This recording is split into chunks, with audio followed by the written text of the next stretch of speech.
Everybody, Scout Crafty here again. It's Monday, and you know what that means. Tomorrow, the big day here in the States.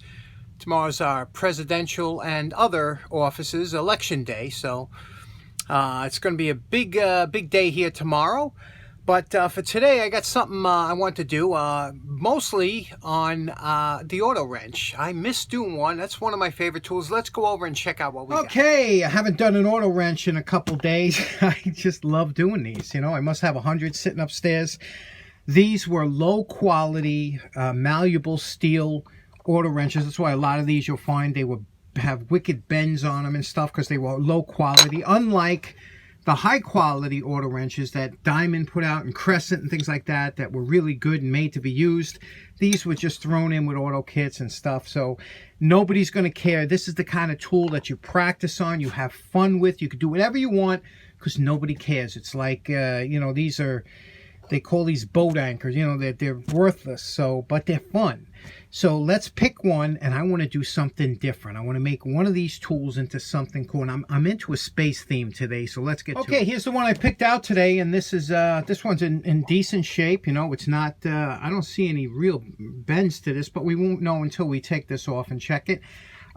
This is a good candidate because these had kind of a weak tooth design. They had, you know, they thinned out the teeth, so a lot of times, so this is good. We can do anything we want with this, and I want to transform this into like something that, from this to something that would be totally modern looking like, and it's a little jammed up here. It's got the pin without a screw, which we hate, so I'm not even going to try it. So here's what you do when you get a screw that you know, a pin that you can't get out. You see that little space that we have here? There's a little bit of a space. We're going to cut that with a hacksaw, then we're going to move it this way and cut the other pin, and then that's how you get it out. Don't even bother trying to drill. Just cut it out. A wafer disc on a Dremel really works good too, but we're just going to use the hacksaw. Okay, that literally took about 30 seconds to do, and you could see it's good if you have a thin kerf blade, you know, a good hacksaw blade, and look at that, comes right out. There's the pin in there that's frozen in there. We'll pop that out. There's always a little bit there, and we use the punch to get this out, and then we'll use this as a guide to drill that bottom piece out, and Bob's your uncle.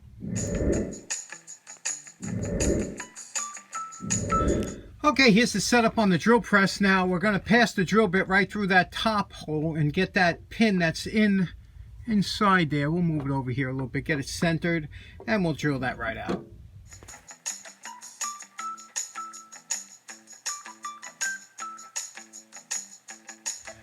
Okay, here's the pin. You can see there's the top, the middle, the bottom, and the two cuts. And you can see if you do it, it's so easy. I remember the first auto wrench I did, I think I spent like an hour trying to get this pin out. This is, I'm 5 minutes into the job. It's beautiful.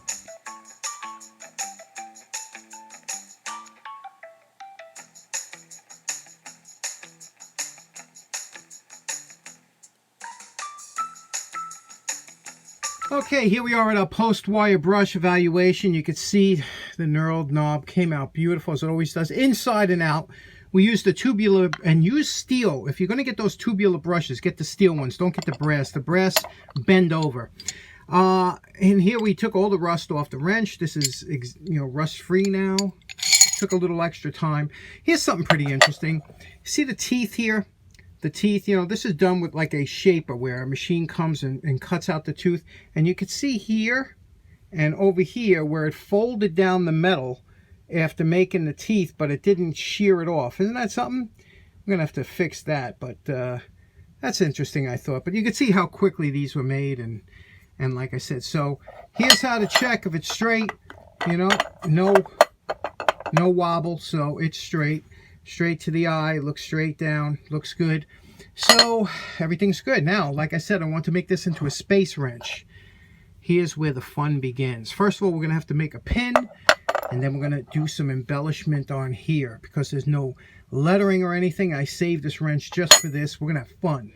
Okay, we're over here at the mill. We're going to try and take off those little nibs over there.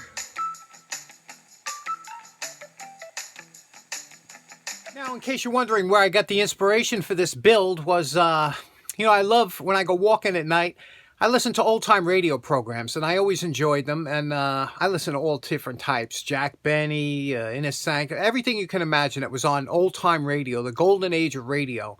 That stuff still holds up. In fact, last night when I was walking, I listened to Orson Welles again in The War of the Worlds, just the original. It's funny to see how far we've come, and some of those, like I said, even today still hold up. One of my favorites, science fiction wise, was Journey into Space. That was done overseas in the UK. If you ever get a chance to listen to that, that's amazing. It's a series of shows, but just amazing. But years ago, they used to, the big thing was lightning holes. They used to put them, you saw them in dirigibles, and I remember first seeing them and being impressed by Flash Gordon or, Buck Rogers years ago when they used to have the television shows, and you would see the sets they would set up. Everything had those lightning holes cut in them. And, if when you take engineering or you study it, you realize that those lightning holes, when put in properly, do not weaken they take a lot of the weight off of the structure, and actually it's almost as strong as if they weren't taken out. So if you do them right, it's a win-win situation. So that's where I got the inspiration for doing this wrench. Okay, we haven't been to the milling machine in a while, and that's what I want to do now with this. So what I'm going to do here, and the reason you use a milling machine if you have one, is because when you drill these holes, I want to drill these space lightning holes. When you drill these holes, if they're not perfectly aligned or perfectly spaced, it stands out like a sore thumb. So we have this in here. We're going to bring this down, and then we're going to space them apart and drill some holes. Have some fun.